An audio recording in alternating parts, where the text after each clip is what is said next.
Hey Falcon fans, I'm Thomas Mott. Welcome into Atlanta Falcons today. This is the first time we're ever doing this, but it's going to be a lot of fun.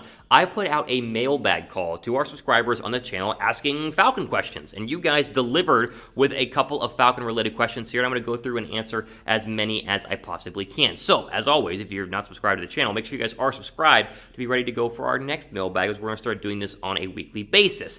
Archangel 3L, I think, says, quote, let's see the first one here. Realistically, how many wins do the Falcons team winning this year? I said the floor is 8 and 9. The ceiling is 13 or 14. What says you?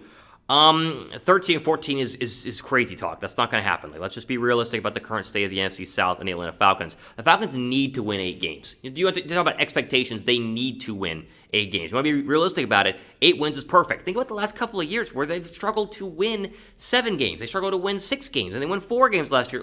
They just need to get to 8 wins and be competitive through the final 4 games of the season in terms of competing for a playoff spot. That's all I want right now as a Falcon fan. That's all you should want right now as a Falcon fan. 13 or 14 wins is absolutely ridiculous based on the current state of the pass rush, the questions on the offensive line, the running game looking to me even worse than it has been the past couple of years, and an NFC South that is holding the division champs and holding, obviously, the Super Bowl champions. So 8 games to me would be great. I would love a 9-win Falcon team. The 7th seed in the NFC wildcard would be a huge upgrade based on what they've done the past couple of years. I'm not hating on Atlanta. I'm just saying, let's be realistic here. This is a football team where every single year people are like 13 wins for sure, and then the past 2 years they've been started 1-8, and then last year they won 4 games. They've been atrocious. So get to 8 or 9 wins. That way, week 15 through week 18, you can have some competitiveness, or week 17, I guess, technically, right? You can be competitive in terms of actually being alive for a playoff spot. Even if they win 8 games and barely miss out, that's way better than what it's been the past couple of years, where they've been eliminated by late November or early December, and then you have nothing to watch because the Falcons are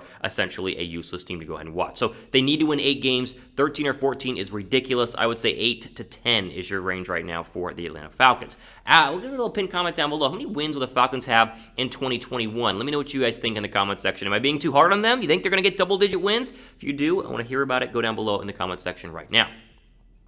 Also, if you do have any Falcon questions and you want me to answer them on the next mailbag video, go ahead and follow me on Twitter at RealThomasMott, and then DM me on Twitter at RealThomasMott. I check my DMs on a daily basis, and if you ask me a good question there, I'll probably answer it on a video that's coming up in the next couple of days. So follow me on Twitter and DM me all your Falcon questions at RealThomasMott. You see it on your screen right now. That is the spot to find me. Okay, Rowdy Falcon says, hashtag Falcons did enough.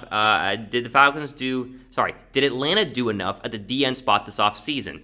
No, the Falcons' pass rush is still weak. It's still very, very weak. And I think it's a little bit concerning that the Atlanta Falcons really didn't look at the defensive end spot in free agency, but now they have a lot of money to do so. But even in the NFL draft, they waited until later on and took Taquan Graham, who was a late-round prospect, and that's what he is. He's a prospect overall from the pass rushing perspective. I think the Falcons and Dean Peeves are trying to just hope that Dante Fowler is good. I think that's the expectation, right? You have Grady Jarrett, and Grady Jarrett is good. If we can get one other pass rusher to be really good as well, like Dante Fowler, then the pass rush will be better than what it's been the past couple of years. There's just no guarantee that that's going to be the case. And Fowler last year, even though he was up and down with injuries, still was very unproductive. And I don't know if he can just explode onto the scene and give you 8 sacks in 2021 or 10 sacks in 2021. So it's still weak. To me, they did not do enough at the DN spot, but they also didn't do enough at the running back spot. Those are 2 spots. And I think we got another question coming up here in a second. They just didn't really address 2 of the bigger needs, even though I think they had a good offseason. I think the draft could have been a little more focused in on the actual needs of this football team in order to help, win more games in 2021 than what they currently are slated to go ahead and win. What's your rating on the Falcons pass rush right now on a scale from 1 to 10? Am I being ridiculous in saying that they didn't do enough? Do you think this is a 10 out of 10 pass rush? I don't think anyone thinks that, but still, give me your comments down below right now. Rate the Falcons pass rush on a scale from 1 to 10. I'm at a 4, and it can be a 6 if Fowler plays well, but it's still a big if right now in the ATL. But I want to hear from you guys down below. Okay, before we go and keep going again, make sure you guys are subscribed to the channel. We're trying to grow as quickly as we possibly can because more subscriptions means more videos and more mailbag videos as well, where I try and connect with you guys, the viewers here, the fans, in order to go ahead and answer your questions. So go down below and hit that red subscribe button, and also turn on the notification bell because that is the best way to be notified whenever we drop the latest videos, which of course is going to happen on a almost daily basis going forward here on the new channel. So subscribe down below. We need you guys. Tower Falcon says, what are your expectations for Kyle Pitts this year?